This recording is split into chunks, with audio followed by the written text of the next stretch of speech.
Bombay press में आपका स्वागत है। आज हम आए हैं बॉम्बे प्रेस के ऑफिस में। हमारे साथ चीफ शराफत खान साहब मौजूद हैं। कुछ दिनों से काफी दिल्ली में जंतर मंतर पे जो है प्रोटेस्ट हो रहा है, जो इस्तीफे की मांग की जा रही है स्टूडेंट, लेकिन वो मांग पूरी नहीं हो रही है। अब हम इनसे जानना चाहेंगे क्या कहेंगे खान साहब, आज जो दिल्ली में इस तरीके का प्रोटेस्ट हो रहा है। दिल्ली जंतर मंतर का जो प्रोटेस्ट है वो एजुकेशन से ताल्लुक रखते हैं। जी। मिनिस्टर प्रधान धर्मेंद्र प्रधान के इस्तीफे के बारे में है। स्टूडेंट चाहते हैं, छात्र चाहते हैं कि उनका इस्तीफा हो, लेकिन सरकार ने, मोदी सरकार ने चुप्पी साध रखी है और वो इस पर किसी भी तरह का स्टैंड लेने के लिए तैयार नहीं है। जबकि अगर सरकार चाहती, सरकार इस बात को समझती कि अगर एक धर्मेंद्र प्रधान का इस्तीफा हो जाता है तो सारा मामला शांत हो जाता, लेकिन खुद सरकार ने इस बात को हवा दी। बल्कि मैं ये कहूँगा कि सरकार इस गलतफहमी में थी कि 2 दिन में, 4 दिन में हम जंतर मंतर से उन स्टूडेंट्स को, उन छात्रों को उठा देंगे, लेकिन ये सरकार की खाम ख्याली थी। एक इस तरह की सोच थी जो पूरी नहीं होनी थी।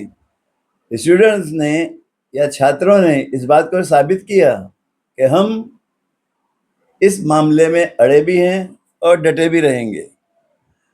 ये धरना, ये आंदोलन, ये एहतजाज तकरीबन 1 माह से ऊपर हो गया है। जी, बराबर। अब तक सरकार को होश नहीं आया था, लेकिन 2 दिन या 3 दिन पहले सरकार होश में आई और सरकार ने खुद सोनम वांगचुक की खबर ली और उनको हॉस्पिटल में दाखिल करवाया। एक तो उनको वहाँ से ज़बरदस्ती उठाया, पहली बात तो ये। सोनम वांगचुक की वजह से ये एहतजाज को एक जिला मिली, एक ज़िंदगी मिली। उनका साथ जो छात्रों को मिला वो एक बड़ी बात थी।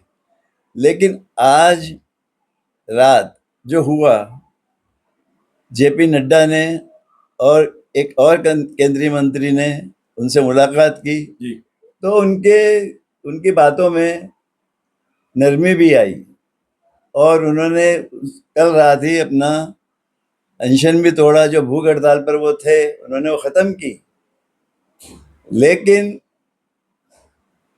बात अब सोनम वांगचुक के भी हाथ में नहीं है, उनके हाथों से भी फिसल गई है, ना ही ये किसी पार्टी के हाथों में है। पार्टियां भले ही छात्रों का साथ दे रही हैं, स्टूडेंट का साथ दे रही हैं, लेकिन बात बन नहीं रही है। और ये एहतजाज आज मैं आपको बताऊं, हिंदुस्तान के 1-2 नहीं, 800 शहरों और देहातों में फैल चुका है। जगह जगह मुजाहरे हो रहे हैं, एहतजाज हो रहा है, आंदोलन हो रहा है, रैलियां निकाली जा रही हैं। खुद महाराष्ट्र में कई जगह पर एहतजाज जारी है, रैलियां निकाली जा रही हैं। आज शिवाजी पार्क में भी निकाली गई। जी हाँ।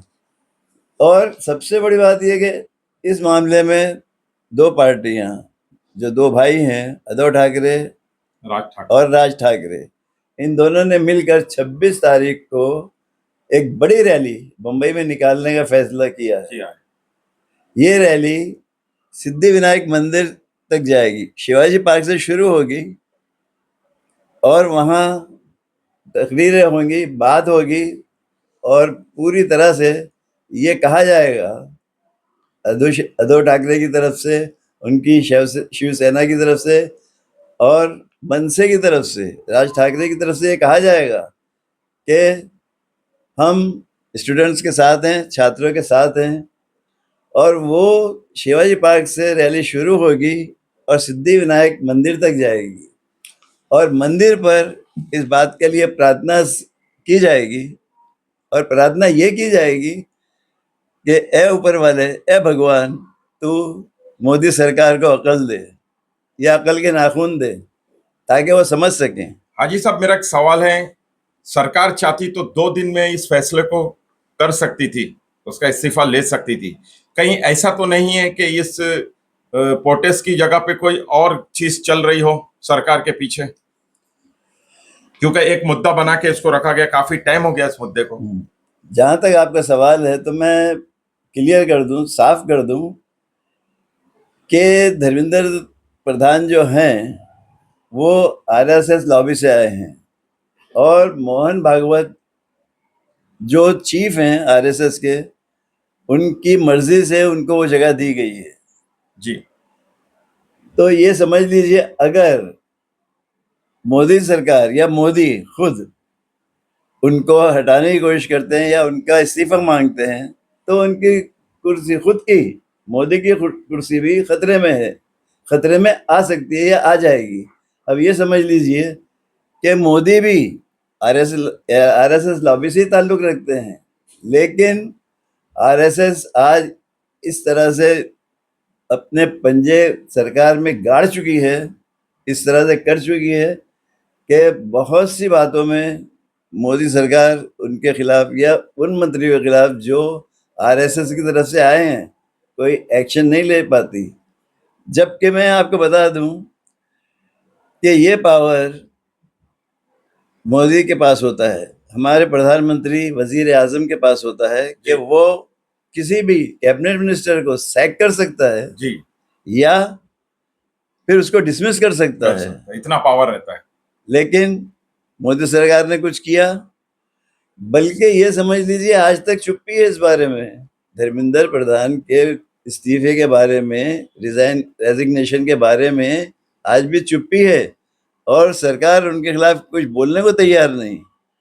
सारी बातें हो रही हैं कि हम जिन लोगों ने इस ये रैकेट में शामिल हैं उनको सजा देंगे, फास्ट ट्रैक कोर्ट बनाई जाएंगी, अदालतें कायम की जाएंगी और जल्द से जल्द फैसला होगा और छात्रों के खिलाफ हम कार्रवाई भी नहीं करेंगे। ये तक बातें हुई, लेकिन धर्मेंद्र प्रधान जो कि एजुकेशन मिनिस्टर है सेंट्रल के, उनकी तरफ ना उंगली उठाई गई, ना ये कहा गया कि हम उनसे बात करेंगे या उनके वो सरकार धर्मेंद्र प्रधान का नाम लेने से कतरा रही है, डर रही है।